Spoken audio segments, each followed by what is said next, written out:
There's a particular kind of quiet that shows up when you stop forcing yourself forward and you haven't stepped into what's next yet. Nothing is wrong, nothing has broken. But here's the pattern most high achieving professionals, especially women, miss. When the old urgency disappears, they assume they're stuck and try to push themselves back into motion using the same strategies that no longer fit. That's the mistake. This isn't loss of ambition, it's a recalibration signal. And when you misread it as hesitation or disengagement, the cost isn't immediate failure. It's slow erosion of clarity, judgment, and trust in your own signal. If you've been sensing that, especially in moments when things finally slow down, this conversation is for you. By the end of this, you'll understand why that quiet pause isn't loss of ambition and how to move forward without forcing yourself back into a version of leadership that no longer fits. Hello, and if you're new here, I'm Amanda L. Christian, founder of Soul Fire Leadership. I spent more than 3 decades leading teams in finance and technology, and now I work with high achieving women who are successful on paper, but quietly outgrowing the way they've been leading. This channel is where we have the real conversations about leadership, alignment, identity, and the inner game of your career. What most people mislabel as hesitation, burnout, or disengagement is often something very different. It's a transition point, a moment where the strategies that once delivered results stopped registering as meaningful, even though your performance hasn't dropped. Your system isn't resisting forward movement, it's recalibrating it. And that distinction matters more than most leadership conversations ever acknowledge. Many high achieving women reach this moment quietly. Approval stops working as fuel. Visibility starts to feel expensive instead of energizing. The adrenaline that used to sharpen you now drains you. Leadership research shows this is the point where external incentives lose their neurological pull. Status, recognition, urgency. They stop producing clarity and start producing friction. And yet, you haven't arrived anywhere new. There's no promotion to mark this stage, no announcement, no clean next step. From the outside, it can look like hesitation. Internally, it's discernment catching up with the truth.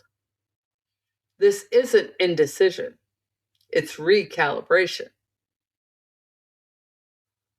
Our systems reward speed, fast answers, quick decisions, immediate certainty, especially for women in finance and technology.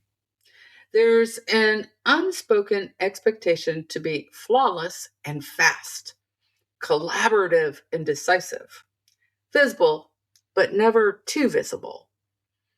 Research consistently shows that leaders who pause to integrate information are often perceived as less confident in the short term, even when their decisions outperform over time. So when you stop reacting automatically, it can feel like you're doing something wrong. Externally, it looks like pulling back. Internally, it's refinement. You're noticing the cost of decisions, not just on your calendar, but on your nervous system, your relationships, your sense of self. This stage feels lonely because it isn't celebrated. There's no applause for restraint, no bonus for discernment. And yet, this is often where leadership matures. Leading differently doesn't mean leading less. It means leading with intention rather than impulse. It looks like pausing before responding, even when you could answer immediately. Declining opportunities that look impressive but feel misaligned.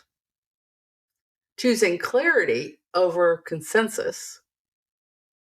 Letting some decisions ripen instead of forcing resolution.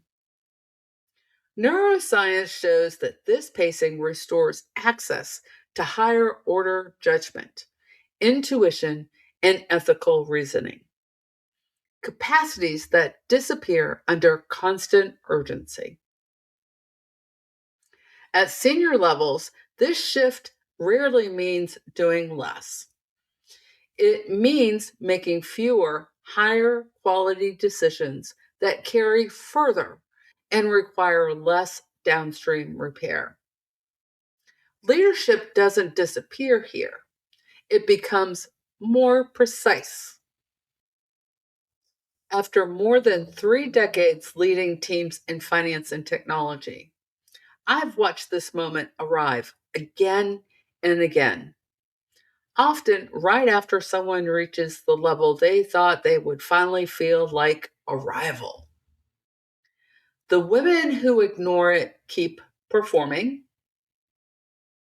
The women who listen recalibrate and lead with far more authority over time.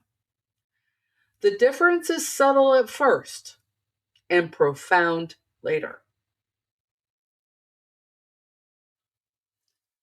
When you sense this shift and override it, the cost is rarely immediate. It's cumulative. Chronic fatigue that rest doesn't touch. A low grade resentment you can't quite name. A numbing where success continues, but satisfaction doesn't. Decision science shows that repeatedly overriding internal signals leads to decision fatigue paired with signal suppression. Output stays high, judgment quietly erodes. Not because you're incapable, but because you're overriding yourself. And that override becomes expensive. If you're here, you're not behind. You're standing at a threshold. So I'll leave you with this question. Where are you already leading differently, but still waiting for permission to trust it? If this conversation resonated, go ahead and hit the thumbs up button. It helps this message reach more professionals who are stuck in the same loop. And if you want more of these real conversations, the ones about leadership, alignment, identity, and the inner game of your career, hit subscribe so you don't miss what comes next. Because we're just getting started.